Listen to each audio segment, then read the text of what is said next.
Gold trusted gold buyers తాకట్టులో ఉన్న బంగారాన్ని విడిపించి ఈ రోజు ఉన్న మార్కెట్ ధరకే కొనబడును. మరిన్ని వివరాలకు సంప్రదించండి 77107720. సూపర్ 6 సూపర్ హిట్ ప్రోగ్రామ్కి కూటమి ప్రభుత్వం కలిసి చేస్తున్న నేపథ్యంలో ఇక్కడ బీజేపీ మంత్రి కూడా సత్యకుమార్ కూడా వచ్చిన పరిస్థితి. సార్ ఈరోజు అనంతపూర్లో జరుగుతున్న రేపు జరగబోయే సభకి దాదాపుగా 4 లక్షల మంది వచ్చే అవకాశం ఉందని సమాచారం ఉంది. ఎంత ఎక్స్పెక్టేషన్ చేస్తున్నారు? ప్రత్యేకంగా రాయలసీమ మీద ఎందుకు ఫోకస్ చేస్తున్నారు? రాయలసీమ మీద ఫోకస్ ప్రత్యేకంగా చేయడం లేదు. ఎందుకంటే మా కూటమి ప్రభుత్వానికి ఏ ప్రాంతం ప్రత్యేకమైంది కాదు, ఏ ప్రాంతం పట్ల వివక్ష చూపడం లేదు. ఎందుకంటే అన్ని ప్రాంతాలు ఒకటే, రాష్ట్రాన్ని ఒక సమగ్రాభివృద్ధి చేద్దామనే ఉద్దేశంతో ఉన్నాం. అంతే తప్పిస్తే మూడు రాజుల పేరుతో ప్రజల మధ్య వైషమ్యాలు, ప్రాంతాల మధ్య విభేదాలు పెంచి రాజకీయ లబ్ధి పొందే అట్లాంటి నీచ సంస్కృతి కూటమికి ప్రభుత్వానికి లేదు, కూటమి పార్టీలకు కూడా లేదు. అయితే రాయలసీమ ఈ ప్రాంతాన్ని ఎన్నుకోవడం ఏంటంటే, అనంతపూర్ అత్యంత వెనుకబడిన ప్రాంతం. అనంతపూర్ ప్రజలు కూడా అందరూ రాష్ట్రమంతా ఆశీర్వదించారు, అనంతపూర్లో కూడా ఆశీర్వదించారు. వాళ్ళ ఆశీర్వాదం కారణంగా ఇవాళ ఇంత పెద్ద ఎత్తున ఇట్లాంటి దివాలా తీసిన ఆర్థిక వ్యవస్థని వారసత్వంగా తీసుకున్నప్పటికీ కూడా ఒక దార్శనిక నాయకత్వం చంద్రబాబు నాయుడు గారి రూపంలో, పవన్ కళ్యాణ్ గారి రూపంలో ఉంది. దీనికి సంపూర్ణ సహకారం కేంద్రం నుంచి నరేంద్ర మోడీ గారి రూపంలో అందుతోంది. కాబట్టి ఈ ఆర్థిక పరిమితులను అధిగమించి ఇవాళ ఇచ్చిన హామీలన్నీ పూర్తి చేసే పని జరుగుతూ ఉంది. సూపర్ 6 మాత్రమే కాదు, ఇది సూపర్ 20లు కూడా కార్యక్రమాలు చేశాయి. ఇచ్చిన హామీలే కాకుండా ఇవ్వని హామీలు కూడా అనేకం ఉన్నాయి. చేసినవి చాలా ఉన్నాయి. అయితే వాటిని దానికైతే ఆ మేనిఫెస్టో ప్రకారం ఆనాడు తెలుగుదేశం పార్టీ ఇచ్చిన హామీలు ఏవైతే ఉన్నాయో వీటిని కూటమి ప్రభుత్వం ఇచ్చిన హామీలు వీటిని నెరవేర్చడం జరుగుతోంది. అది కూడా ఏదో సమయం ఎక్కువ తీసుకోకుండా, గతంలో మనం చూసాం రాష్ట్రంలో ఇచ్చిన హామీ అంటే 5 ఏళ్ల సమయంలో ఎప్పుడైనా పూర్తి చేయొచ్చు అనే ఆలోచనలో ఉండేవారు. కానీ ఇప్పుడు అట్లా కాకుండా సంవత్సర కాలంలోనే ఇంత పెద్ద ఎత్తున ఆర్థిక భారం పడుతుంది. పెన్షన్లలోనే 10,000 కోట్లు అదనంగా ఆర్థిక భారం పడుతుంది. ఈ అన్నదాత సుఖీభవ 6,000 అక్కడ వచ్చి 14,000 అదనంగా ఇవ్వాల్సి వస్తుంది. తల్లికి వందనం ఒక బిడ్డకు గతంలో పరిమితం చేసి దాంట్లో కూడా ఏదేదో రకరకాల ఇవి చేస్తే, కోతలు విధిస్తే, ఇది కాకుండా ఇవాళ ఎంతమంది ఉంటే అంతమందికి అందించే ప్రయత్నం చేస్తున్నారు. ఇవి కాకుండా మీకు దీపం పథకం ద్వారా కానీ, లేదా ఇప్పుడు శ్రీశక్తి ద్వారా ఇవన్నీ ఇన్ని వేల కోట్లు ఉన్నప్పటికి కూడా ఎక్కడ కూడా ఎటువంటి ఇబ్బందులు లేకుండా 1వ తేదీకి జీతాలు అందుతున్నాయి, 1వ తేదీ ఇంటి తలుపు తట్టి పెన్షన్లు అందించగలుగుతున్నాం. చెప్పిన విధంగానే స్కూల్ మొదలయ్యే ముందు అందరికీ వేయడం జరిగింది. అన్నదాతకు కేంద్రంతో పాటు అన్నదాత సుఖీభావ కేంద్రంతో పాటు కలిపి విడుదల చేయడం జరుగుతుంది. ఈ రకంగా చేస్తూనే అభివృద్ధి కూడా ఆటంకం కలగకుండా, గతంలో సంక్షేమం పేరుతో ఉత్తిత్తి సంక్షేమం పేరుతో బటన్లు నొక్కుతూ ప్రజలను మభ్యపెట్టారు, అభివృద్ధిని పూర్తిగా గాలికి వదిలేశారు. ఇవాళ అట్లా కాకుండా అభివృద్ధి పెద్దపీట వేస్తూ సంక్షేమం అభివృద్ధి రెండు సమాంతరంగా తీసుకెళ్లే ప్రయత్నం చేస్తూనే ఇవాళ సంపద సృష్టి కూడా రాష్ట్రంలో జరుగుతూ ఉంది. ఉదాహరణకి 10 లక్షల కోట్లు పెట్టుబడులు గతంలో ఒప్పందాలు జరిగాయి. రియాలిటీ కూడా చాలా వరకు జరుగుతున్నాయి. చిన్న విషయం కాదు. 10 లక్షల కోట్లు అంటే దాని 5 నుంచి 7 15 నెలల్లో మీరు ఇంత స్పీడ్గా ఇంత ఓవర్ బర్డన్ చేసుకోవడం కూడా అంటే సెంట్రల్ నుంచి వస్తున్న కొంత సపోర్ట్ లేకపోతే ఇది వీలయ్యే పరిస్థితి ఉండే ఖచ్చితంగా. ఎందుకంటే గౌరవ ముఖ్యమంత్రి గారు పదే చెప్తుంటున్నారు, మనం ప్రభుత్వం అధికారంలోకి వచ్చే నాటికి రాష్ట్రము ఆర్థికంగా వెంటిలేటర్ మీద ఉంది. కేంద్ర ప్రభుత్వ సహకారం కారణంగా ఇవాళ మనం బయటకు వచ్చాం, ఐసీయూకి వచ్చాం. కానీ ఇది సరిపోదు, ఇంకా చాలా చేయాల్సిన ఉంది.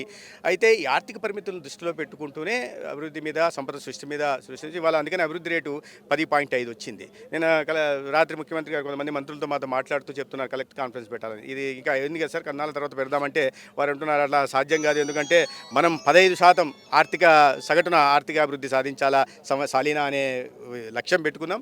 ఇప్పుడు 11% దాకా వస్తున్నాం. దాన్ని ఇంకా పెంచాల్సి ఉందన్న అనుకున్నప్పుడు కలెక్టర్లను క్షేత్రాల్లో పనిచేయాల్సిన వాళ్ళు కాబట్టి, ఒక చోదక శక్తిగా పనిచేయాల్సిన వాళ్ళు కాబట్టి కలెక్టర్ కాన్ఫరెన్స్ 15-16 పెడదామని. అంటే ఇటువంటి సమయాల్లో కూడా వాటి మీద ప్రధానంగా దృష్టి పెడుతున్నారు. కేంద్ర ప్రభుత్వం నుంచి సంపూర్ణ సహకారం అందుతున్న విషయం మనకు తెలిసిందే. పోలవరంకి ఇవాళ గతంలో ఇచ్చారు, ఇప్పుడు దాదాపు 29,000 కోట్లు పోలవరం నిర్మాణం కోసం ఇవ్వడం. ఎందుకంటే మనం జీవనాడి అని 8 దశాబ్దాలుగా మాట్లాడుతున్నాం, కానీ పనులు చేయలే. గతంలో మొబిలైజేషన్ ఫండ్లు తీసుకొని కాలువల నిర్మాణం, డ్యామ్ కట్టకుండా కాలువల నిర్మాణం, అదేంది మరి లాజిక్కో నాకు అర్థం కానీ నేను రాజకీయాల్లోకి పోదలుచుకోలేదు. ఆ రకంగా చేశారు. ఇప్పుడు అట్లా కాకుండా 29,000 కోట్లు కేంద్రం నుంచి సహకారం అందించింది. పోలవరం పూర్తి 26 నాటికి పూర్తి చేసేది, 27కి పూర్తి చేస్తామని లక్ష్యం పెట్టుకున్నాం. చకచక పనులు సాగుతున్నాయి.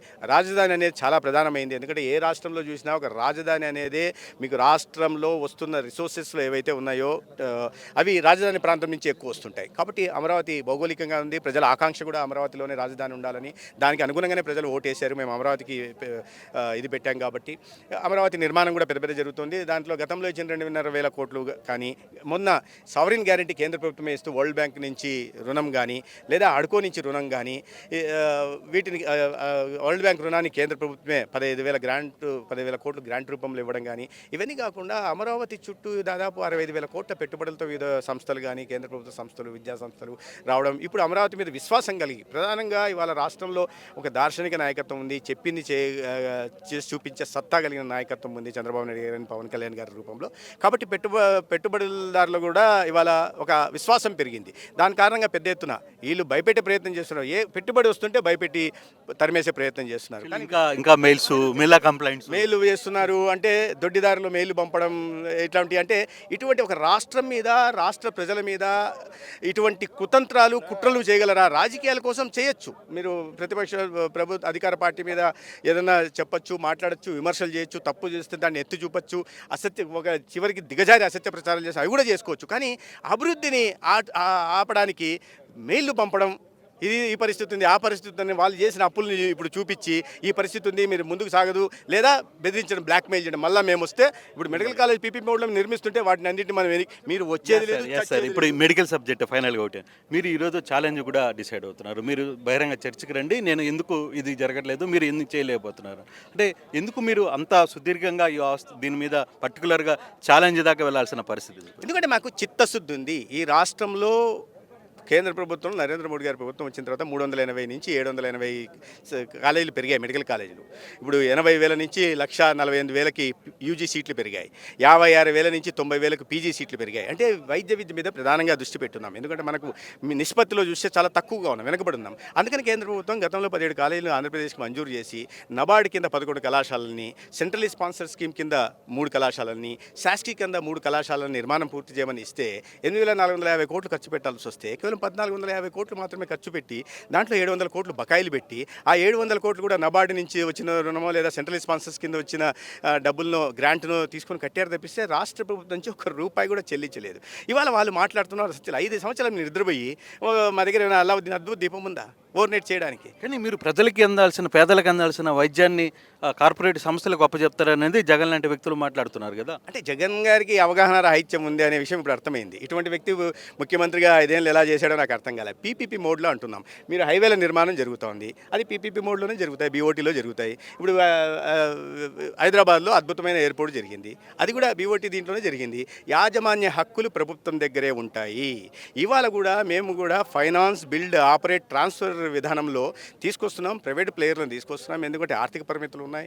ఈ దృష్ట్యా వీటిని వాళ్ళను నిర్మించడం అద్భుతంగా మేము మా దీని ప్రమాణాలకు అనుగుణంగా వాటిని నిర్మించాలా, ప్రమాణాలకు అనుగుణంగా ఫ్యాకల్టీని తీసుకురావాలా, ప్రమాణాలకు అనుగుణంగా వైద్య విద్యను అందించాలా, ప్రమాణాలకు అనుగుణంగా పేదలకి వైద్య సేవలను కూడా అందించాలా. ఈ లక్ష్యాన్ని పెట్టేసుకుని 33 సంవత్సరాల లీజ్ పీరియడ్ తీసుకొని ఇస్తున్నాం. వాళ్ళే నిర్మించాలా, వాళ్ళే ఆపరేట్ చేయాలా. 33 సంవత్సరాలు నిర్మించిన తర్వాత ప్రభుత్వానికి ఇచ్చేయాలా. యాజమాన్య హక్కులు ప్రభుత్వం దగ్గరే ఉంటాయి, నియంత్రణ కూడా ప్రభుత్వం మీదే ఉంటుంది. ఏ రకంగా మనం ఏదైతే టెండర్ కండిషన్స్ పెడుతున్నాం, టెండర్ కండిషన్ ప్రకారమే వాళ్ళు రావాల్సి ఉంటుంది. అన్నీ పారదర్శకంగా జరుగుతాయి. గతంలో లాగా ఇష్టారాజ్యంగా జేబులో కంపెనీలకి డిస్టిలరీ పెట్టేసి మద్యం వాదన చేయము, అదే వాళ్ళకి చేసి ఇసుకను అమ్మడము, అట్లాంటివి మేము చేయము. దాన్ని ప్రైవేట్ పరం చేయడం అంటారు. ఆ డబ్బులు ఎక్కడ పోయారు? రాష్ట్ర ఖజానాకు చేరలేదు, మీ సొంత ఖజానాలకు చేరాయి. ఇక్కడ ఆ పరిస్థితి లేదు. మేము రాష్ట్రంలో విద్యార్థులకి నాణ్యమైన వైద్య విద్యను అందించాలని లక్ష్యంగా పెట్టుకున్నాం, అందిస్తాం. 25 లక్షల దాకా కూడా నాణ్యమైన వైద్య చికిత్సని ఉచితంగా పేదలకు అందించాలని పెట్టుకున్నాం, అందిస్తున్నాం. 2.5 లక్షల రూపాయల దాకా మీరు మధ్యతరగతి వాళ్ళకి, జర్నలిస్టు సోదరులకు కూడా రాష్ట్రమే ప్రీమియం చెల్లించాలని ఇన్సూరెన్స్ కంపెనీకి పెట్టుకున్నాం, చేస్తున్నాం.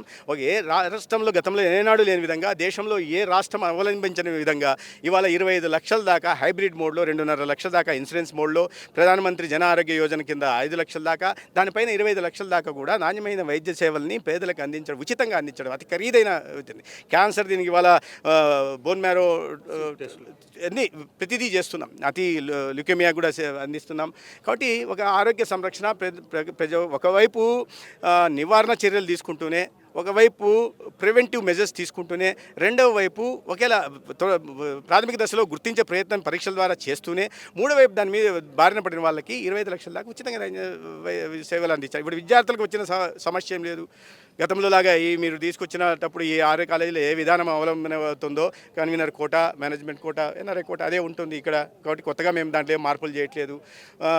తర్వాత వైద్య సేవలకు సంబంధించినంత వరకు ఆ ఆసుపత్రులకు వెళ్ళిన ప్రతి పేదకి ఆరోగ్యశ్రీ కార్డు, ఎన్టీఆర్ వైద్య సేవ కార్డు ఉన్న వాళ్ళకు, జన ఆరోగ్య యోజన కార్డు ఉన్న వాళ్ళకు ప్రతి ఒక్కరికి 25 లక్షల దాకా వైద్య చికిత్స ఉచితంగా అందించాల్సిందే. విద్యార్థులకు నష్టం లేదు, అట్లా పైగా పేదలకు వైద్యంలో. అందుకే నేను బహిరంగ సవాల్ ఇసిరాను, రమ్మని ఈ సవాల్కి ఎవరైనా రెస్పాండ్ సమాధానం చెప్పడం. ఎందుకంటే వాళ్ళ వాదనలో పసలేదు. వారికి తెలుసు మనం చేస్తున్న అసత్య ప్రచారాలు ఊరికి ఏంటంటే వాళ్ళు ఎవరు ప్రజలను నమ్మించడానికి చేయట్లా. వాళ్ళ కార్యకర్తల్లో వాళ్ళకి తా అంటే తందానా అనేటోళ్ళు ఉన్నారు. మీరు గతంలో ఈవీఎంల గురించి మాట్లాడారు, మీరు గెలిచినప్పుడు ఏమో ఈవీఎంల మంచి, ఓడిపోయినప్పుడు ఈవీఎంల గురించి మాట్లాడడం. ఈ రకంగా అంటే ప్రజలు గమనిస్తున్నారు. వాళ్ళ కార్యకర్తలను ఏదన్నా వాళ్ళు పాపం జారిపోకుండా కాపాడుకోవడం చేస్తున్న ప్రయత్నంలాగా కనిపిస్తుంది తప్పిస్తే ప్రజలు నమ్మట్లేదన్న విషయం వాళ్ళకి తెలుసు. అందుకే నేను ఇచ్చిన సవాల్కి నేను చెప్తే జగన్మోహన్ రెడ్డి గారిని అన్న రమ్మండి, లేదా ఎక్కువ మాట్లాడుతున్న సజ్జల గారిని అన్న రమ్మండి, ఇంకా ఎక్కువ మాట్లాడుతున్న బొచ్చ గారిని అన్న రమ్మండి. వారి ప్రాంతాల్లో ఏమేమి చేశారో నేను చెప్తాను, ఏ కాలేజ్ మీద ఏం దృష్టి పెట్టారో చెప్తాను. లేదా పెద్దిరెడ్డి కుటుంబాన్ని రమ్మనండి. 44,16,00,000 మాత్రమే మదనపల్లి కాలేజీకి 5 సంవత్సరాలు ఖర్చు పెట్టారు. అడ్మినిస్ట్రేటివ్ శాంక్షన్ ఏమో 575 కోట్లకు ఉంది.